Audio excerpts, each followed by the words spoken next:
So what is it exactly this global conspiracy that is this globalist, this New World Order, Illuminati, Bilderberg Group or left Nazi, whatever you want to call them? What are they trying to accomplish? Who are they? And where did it all start?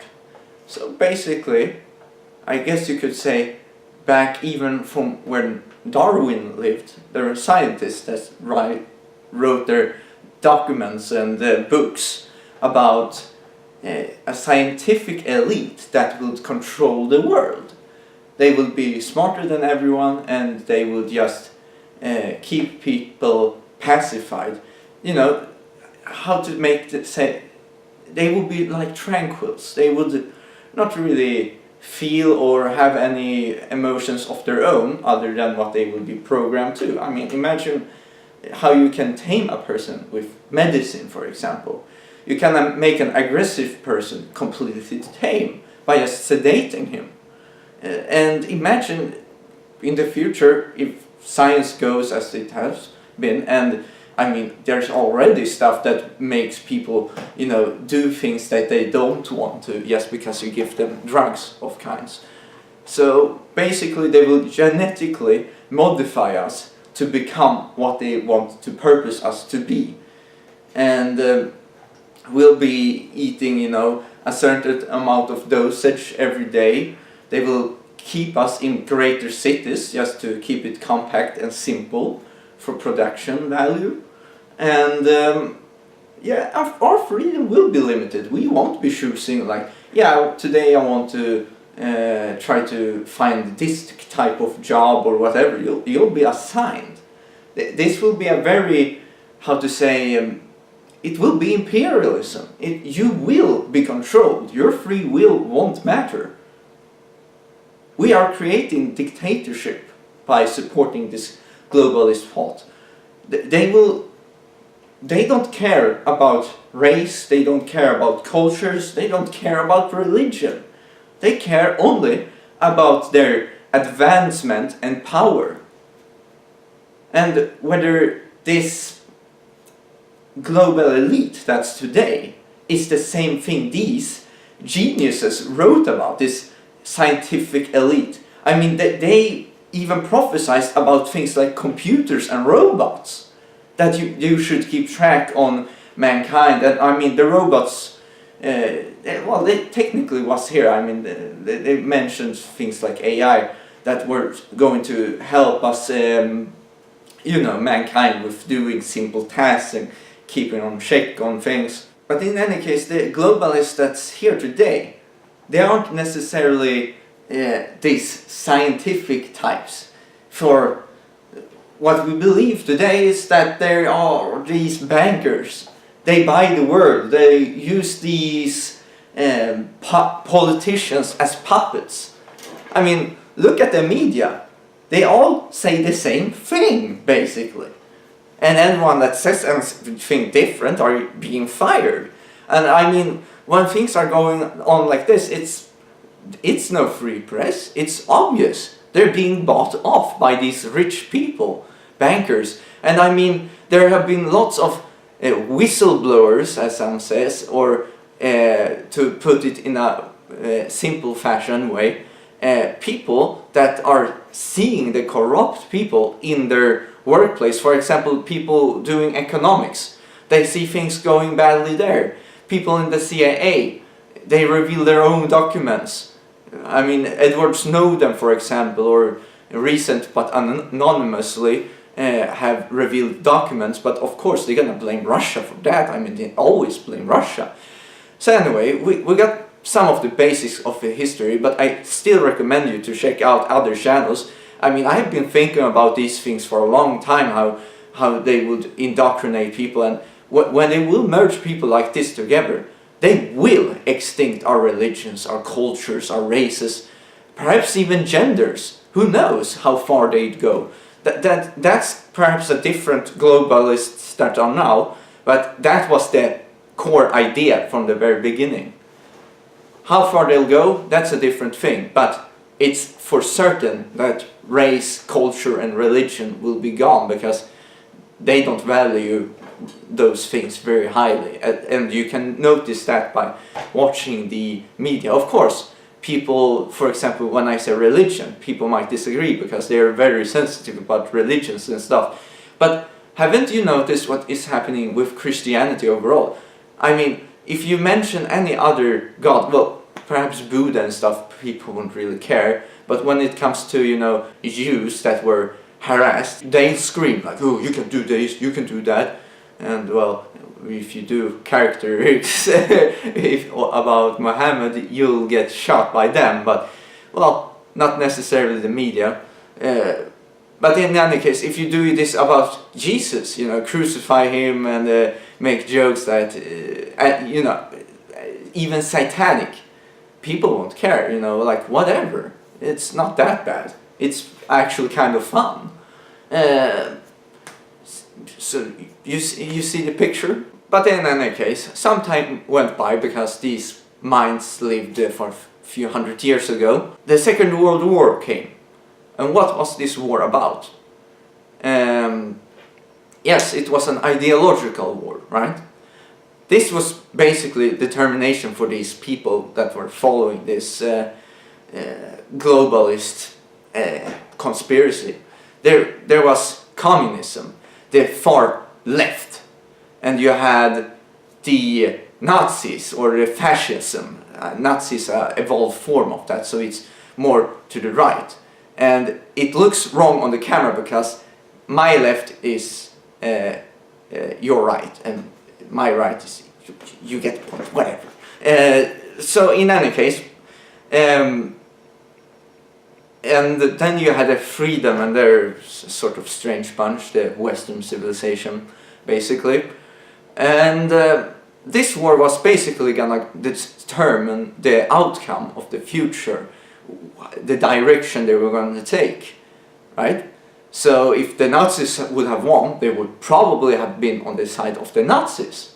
But if the communists would have even brought war to the West and, you know, win all of that, perhaps they would even then consider being with them. Hell, they probably would have, because they sort of want the same things, right? To keep the people tame, poor, and you know, restrict their free will in a way of sorts. But that's not most likely the case, that they would want the communists to win, because they would, you know, want the power for themselves. And same thing with Nazis, because, well, it's about nationalism, keeping the power within. But perhaps they would persuade people with money to do their bidding instead, regardless of outcome. But probably the best and simplest for them, the Western. And with this Second World War victory, nationalism got thrown into a pulp. I mean, because the right, extreme right, they took nationalism far, far too much to the right, instead of, you know, being medium about it. No, mankind, this is the great problem with mankind. Mankind always wants more. Whether you have one card in a card game, you're always gonna try to gather more cards, right? Or if it's about money, you're always gonna want to gain some more money out of a deal. You always want more. We are greedy, very greedy people. This nationalism, they just wanted too much. They created their dictatorship, because that was the core fundamentals of fascism, originated from Mussolini in Italy. And they will have strong economy within their own borders, because you can't really rely on Brazil to bring meat to Sweden if it's a world war, or if we get bad friends with them, or if they get like Zika viruses into their animals and we eat that meat. Not very good, but you get the point. But in general, they wanted to promote national pride, to do strong progresses within your own country, and they wouldn't really mind if they had to take some other small countries to justify their great nation's upcoming. which is wrong. I mean, never mind my own agenda or ideology here. So, since they lost with this nationalist thought, obviously, this Western globalists decided to be like, this can be used as a weapon. And we have always been racist. We have always been this very judgmental people from before the Second World War. But if you look at the 1960s, that started to change. For example, the Democrats were very racist, but all of a sudden they decided to be like, nope, we're gonna be nice to everyone, and because they saw this were their opportunity to change things around. And these scientists saw this 20th century, or 21st century as some call it, but I don't know why, because it's the 20th. But never mind. In the 2000s, the globalists would have won, they assumed. Perhaps it's a bit of religious, because some people would believe that Jesus would return, and well, even in some crazier theories, they believe that some dark messiah will come rather than actually Jesus, and that will convince people to follow this globalism. But that's a bit too much, I think. But in any case, that's what some believe, so you perhaps should be forewarned of that. This globalism just have grown everything. And I mean, look at today. Today, you're forced to accept homosexual marriage. You're forced to love migrants, refugees coming into your country. Police covers things up that's going badly. You have celebrities coming out, I'm gay, and they have a family, and people applaud it. You know, like, it's the greatest thing ever. And in the yesterday's world, all of these things will be abominable. And now, we cherish it like it's some kind of golden treasure. Or at least the media does. I mean, they do. Because I sure as hell don't. And I know that a lot of other people don't.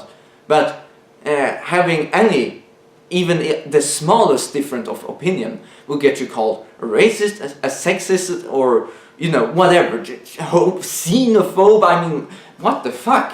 You want to love aliens? That's gonna probably have the agenda to conquer our world for their own good. I mean, having to listen to our own thoughts of why we should try to reach other worlds. Yes, we're running out of resources, and if an alien finds our world, it will spell out certain doom. It will probably be some form of scout or something that will then send their armada over here to conquer us. Why? Because they need resources. They're running out. Like Independence Day. Have you seen that movie? Yes, the reason to invade Earth is because they lack of resources. They feed out of other planets. And of course the moral here is that it's a bad thing, but basically we're gonna be hypocrites and do the same thing in the future. So, yeah. But hopefully, perhaps humanity will prevail over our selfishness and determinedness for destroying others.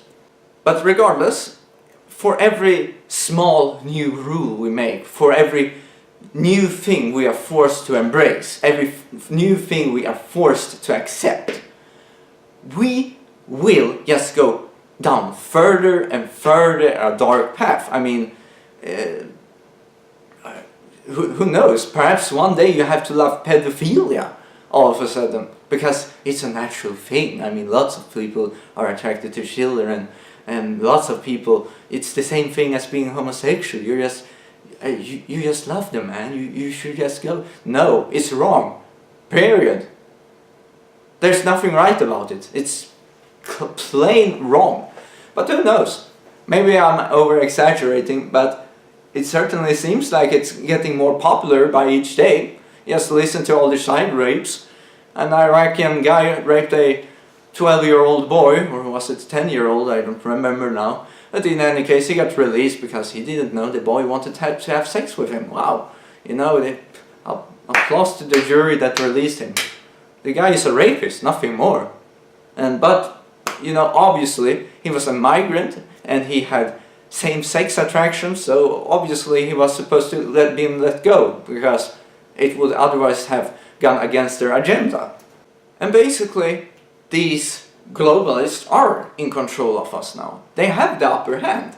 If you look around, the Americans have military bases all over the world. You know, they have hundreds of them. And Russia have like only a few. Not many at all. And all they say is constantly that Russia is bad, Russia is bad. It was Russia who hacked the elections of America. It was the Russians that hired these goons to spread fake news. It was Donald Trump supported by Russians. It was Russians' fault that economy is going bad in Europe. It was Russians' fault. It was war in the Middle East. Yes, war. It is fake media talking right now. Ya Ruski, ya lie to you. That's what they want you to believe. They blame everything on the Russians. But that's just propaganda. It's plain out bullshit. They say that Putin wants war with Europe.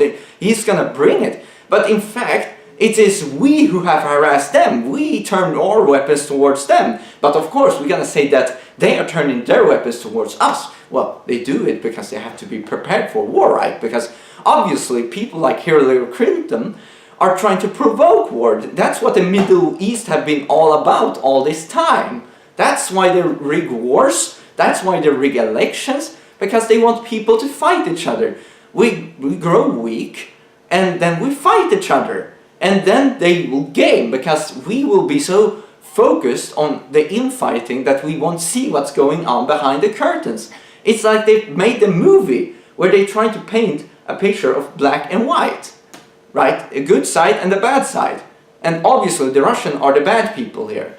And the good people are, well, we the globalists, because we are so free. We are so, well, not free actually, but we believe in these things that are so beautiful, and these people would say anything to destroy us.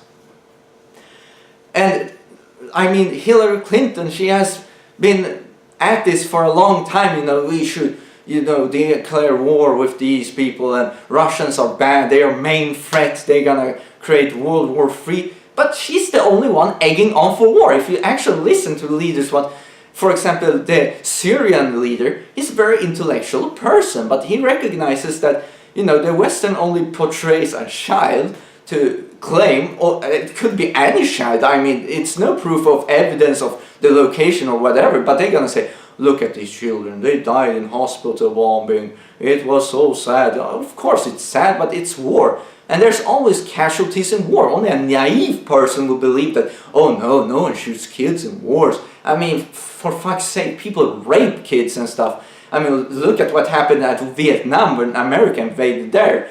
Oh, wait, America was only the only country in ever history to bomb an actual civilization. Yes, they bombed Hiroshima and Nagasaki in the Second World War. And what do they have to justify that? Well, they were attacked in a military base.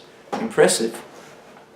But seriously, if you look back in history, they can come out of any war on top and be still loved by people, because people are brainwashed by them. I mean, this media holds them, and it's like these Darwinists wrote and the others, that people believe they are happy. They believe they want this.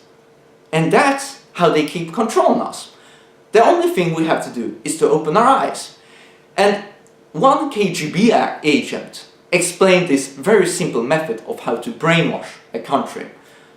And I have also thought about this for a long time, but you know, it's so enlightening to see what I've been talking about in a much more refined form. You know, I can explain things to you, they would sound ludicrous, but when a genius like this sits down and talks, it sounds, you know, completely true. It's you know, they bring my thoughts out to words. I speak in riddles when I try to explain things. But, you know, finding this great man that can sit and explain something, that's, you know, breathtaking.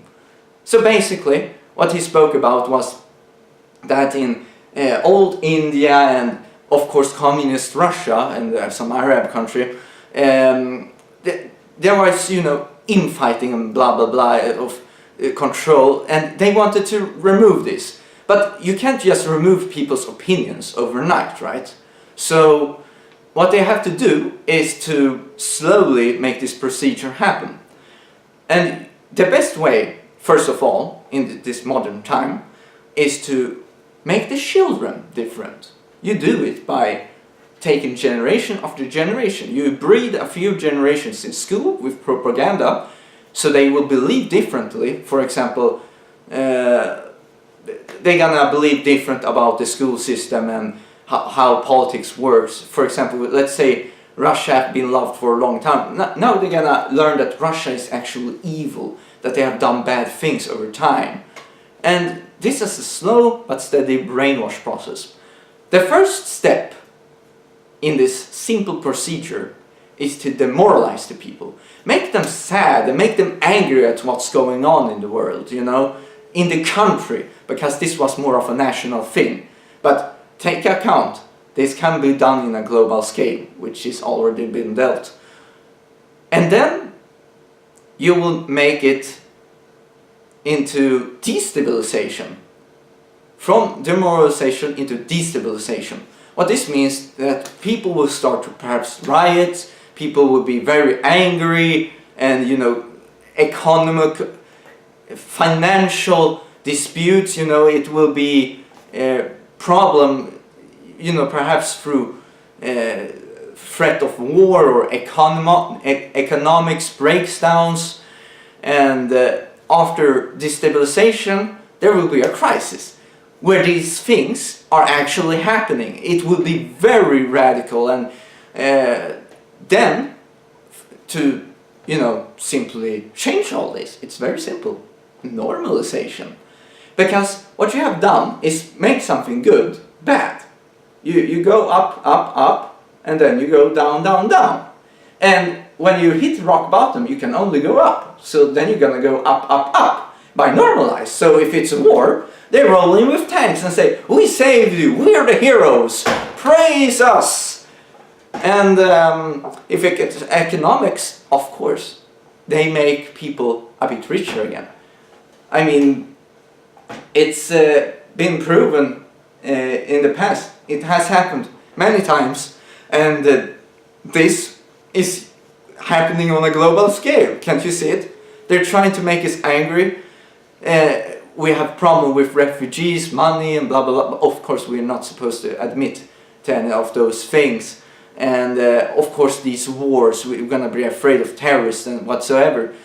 But they want to bring this third world war. Probably, I mean, perhaps they will fail because people perhaps will see through the lies. And yes, that's how we beat this process. The truths are right there. They're right in front of us.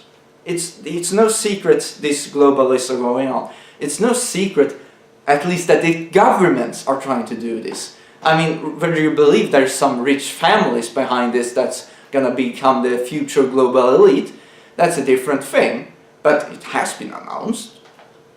We have before us the opportunity to forge for ourselves and for future generations a new world order, a world where the rule of law, not the law of the jungle, governs the conduct of nations. When we are successful, and we will be, we have a real chance at this new world order, an order in which a credible United Nations can use its peacekeeping role to fulfill the promise and vision of the UN's founders. But if you don't believe that, I mean, then you still have the governments with this propaganda. It's still out there. They're still trying to do these things.